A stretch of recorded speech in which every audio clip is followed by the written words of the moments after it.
Alright, so we're back at the Henry Roof. Finally,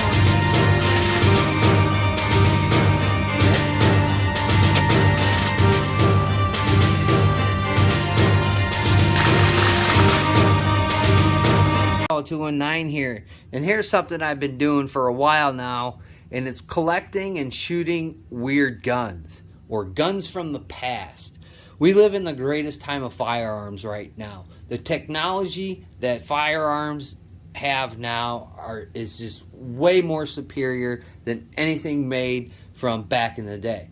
Now, I will grant those older guns something. Guns today aren't made how they were in the years prior.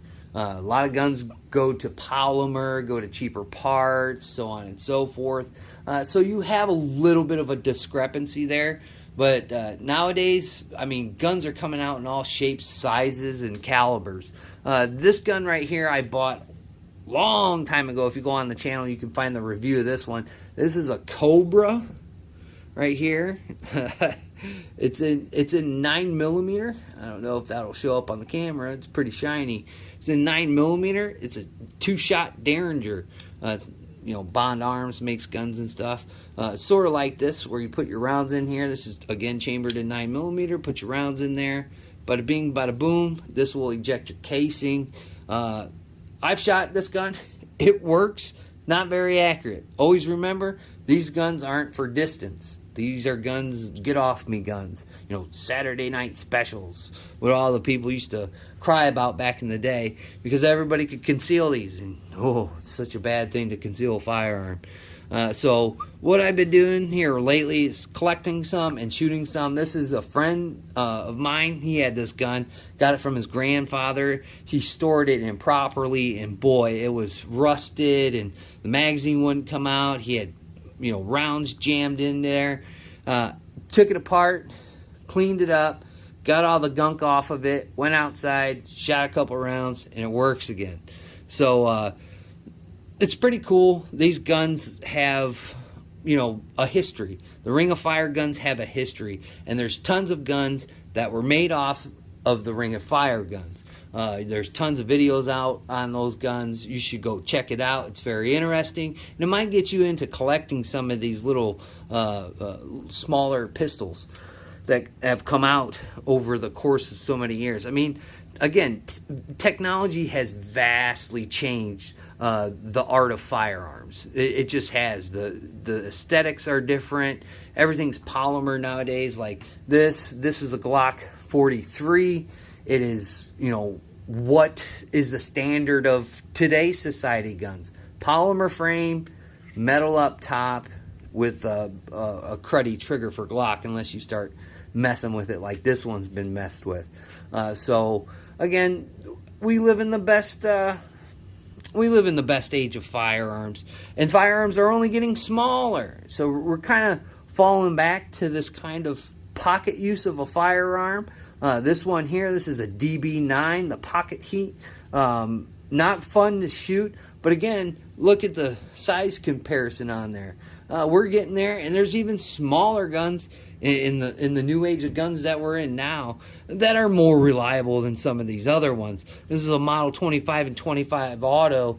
So I mean, the old Jimenez, tooth guns, those guns were junk. Sometimes they'd blow up on you.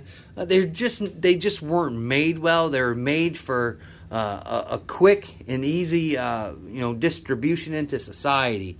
Not sometimes the most reliable, but we have guns that are like that nowadays, even in the age of firearms that we're in. But there's a lot more that goes into some of these guns, some more thinking than what we had back then. Like these guns have no good sights on them. I mean, I shot this at about 10 yards, man. It was pretty hard to hit the target with it. So if you look at those sights that we have here, but look at these sights that we have here, or look at these Glock sights with the fiber optics. I mean, look at that.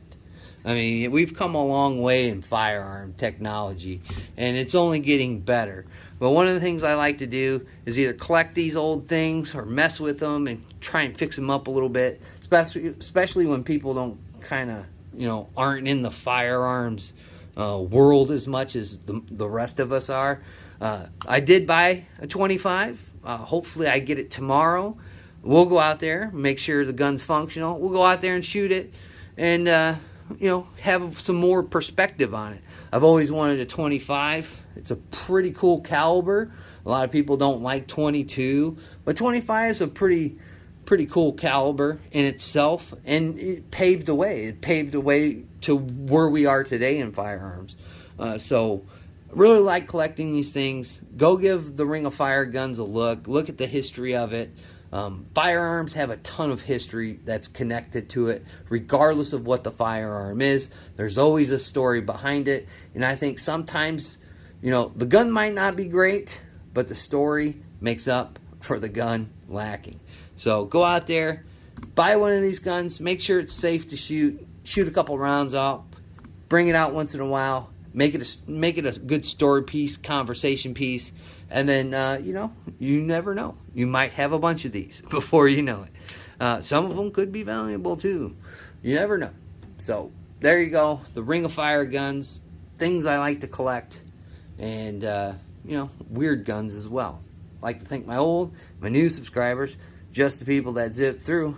I greatly appreciate it. Don't forget, like, comment, share, and subscribe. Do all that stuff. Help me with the algorithms. Like always, we'll catch you on the next one.